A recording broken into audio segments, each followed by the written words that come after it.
again with you today, Karim and Irina Ra of Purple Sprout. Hello, good morning. And again, we are answering your questions on our health wave. So, don't know how many questions we'll get to answer today. We're planning to answer at least 6. If we do not get to your question, please tune in next time. So, we answer the questions in the order they are received. So, let's get started. Yes, sure. The first question What we is, have? how do I lower blood pressure? So this question is about hypertension. Good. So we are answering questions in the spectrum of natural healing only.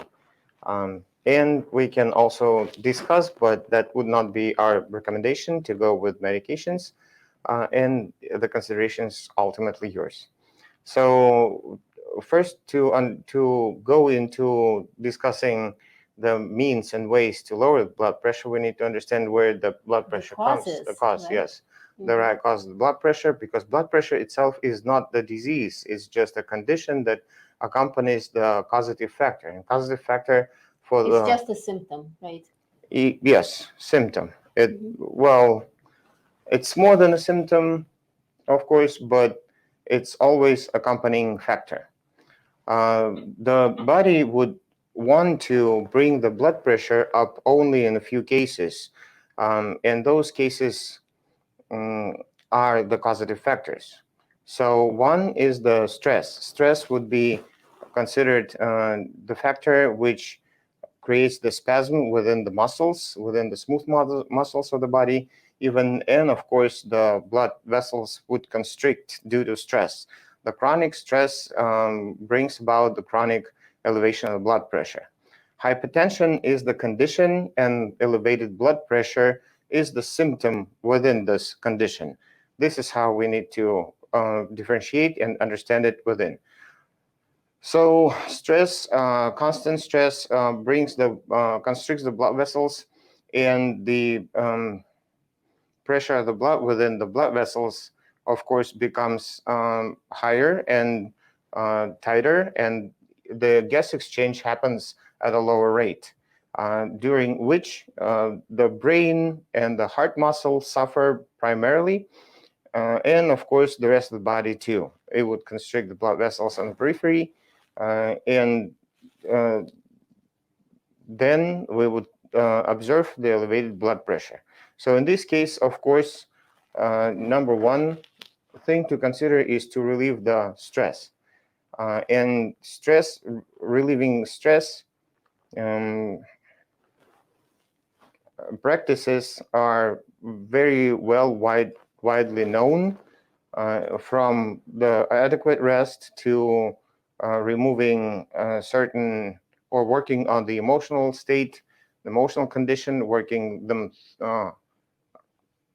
out in your immediate surrounding, understanding what factors play a role in your elevated stress environment, and working on those. By the way, I remember reading an article that there was a research done by one of the top universities in the country that showed that only 10 minutes of meditation per day can reduce the risk of a heart attack by 20-something%. Yes, different studies may confirm different things, because like different people would require different level of stress reliefs. It can be as simple as just playing with a dog, that would relieve the stress, to some significant work that the person, if they're in a high intense stress condition, would require more significant work, like deep tissue massage, maybe things like that. Another thing, and that's in line of massage therapy, would be is that in the neck we have at the base of the skull, there's opening for the blood vessels that carry the blood to and from the brain. When stress happens, of course, or at some different physiological conditions, like the realignment, the misalignment of atlas, which is the first vertebrae, those openings would actually become stressed and spastic, through which the blood flow would actually suffer and not be adequate either. In that case, the blood pressure increases because the brain is not getting enough oxygenation, and the brain circulation becomes poor, and the brain gives the command to the heart to bring up the blood pressure, thus compensating for the lack of the nutrients and for the lack of oxygenation. In this case, again, massage therapy would help, relaxing the massage and back muscles, realigning the atlas, the first vertebrae, going to an adequate specialist who can establish this condition and help the person, get rid of it. So another very important thing about blood pressure is inadequate nutrition, where the blood is acidic. I mean, not blood, but the body would do anything to compensate for the environment in the blood, but the body would suffer because of the elevated acidity, accumulate toxins, and as the result, the blood would thicken up, that would not have an adequate water content that can carry those toxins out, and elevated amount of cholesterol and other like mucus within blood that um, that um, creates the vessel plaques, blood vessel plaques, and then cuts down the blood supply again to the brain and to the heart itself. And that would require the elevation of the blood pressure, because the oxygenation and the nutrient content that goes to those vital organs should remain adequate. Because if the blood pressure is not elevated, then the oxygenation suffers and goes down, which is also a dangerous condition that can trigger the infarction or ischemia of the brain and ischemia of the heart, and as a result lead to stroke or to cardiac accident. I mean, the heart Arrest? attack, Arrest? heart attack. Yes, cardiac attack.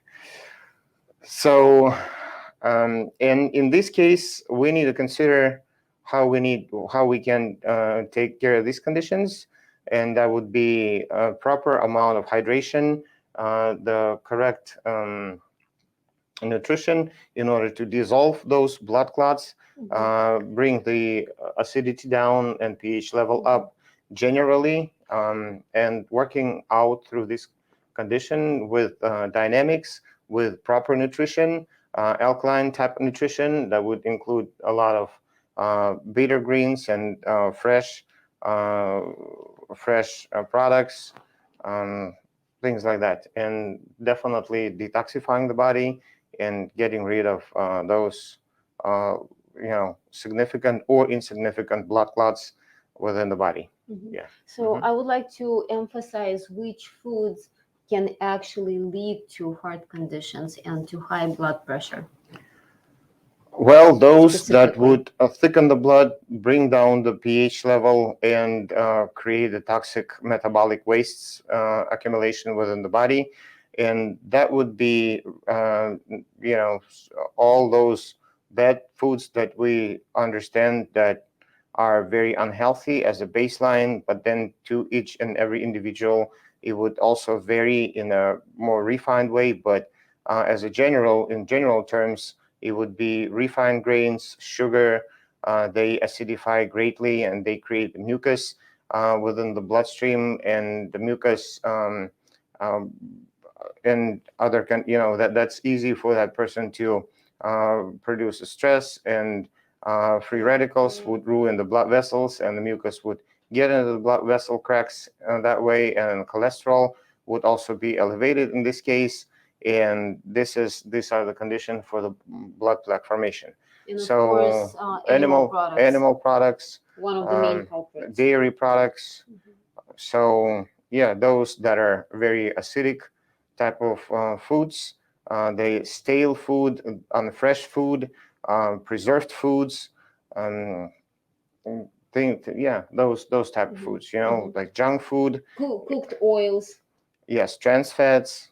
Yes, things like that would definitely bring down the um, pH level down, and that would be fraught with accumulating of the acidic toxins within the body, including the building of the blood vessel plaques too.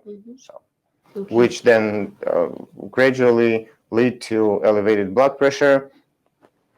And in case somebody decides to go with the Western type of therapy, taking the blood pressure reducers, that's not going to really help. That can give the temporary relief for the cardiac muscle in certain blood vessels, not in all of them, maybe in central ones, yes, but the periphery would still be constricted and still would be spasmed or blocked, and then you fall into this vicious circle of taking medications and increasing the level. And once you miss the medication, the blood pressure would even jump higher and can do that in a very rough way, like bringing the crisis over. So that puts the person, like I said, in this vicious circle. And again, the blood lowering medications do not really help in this way. But what can help, especially for those with a high amount of stress, is the sedative type of natural remedies, where you want to, and even like in any elevated blood pressure conditions, it's best to resort to the stress relieving type of natural remedies. Yes. Uh, by the way, we are seeing this everywhere. Many people that we work with, there is a lot of scientific evidence that when people switch to whole foods plant-based diet, exclude gluten especially, and do not use cooked oils, blood pressure doesn't take long to go down. We have a great example in our own family with our parents who had been taking blood pressure medication for decades. And as soon as they went plant based, gluten free, and started eating more greens, fresh greens, their blood pressure went down again after decades of taking blood pressure medication. And they have been free from any type of medication for over a year now.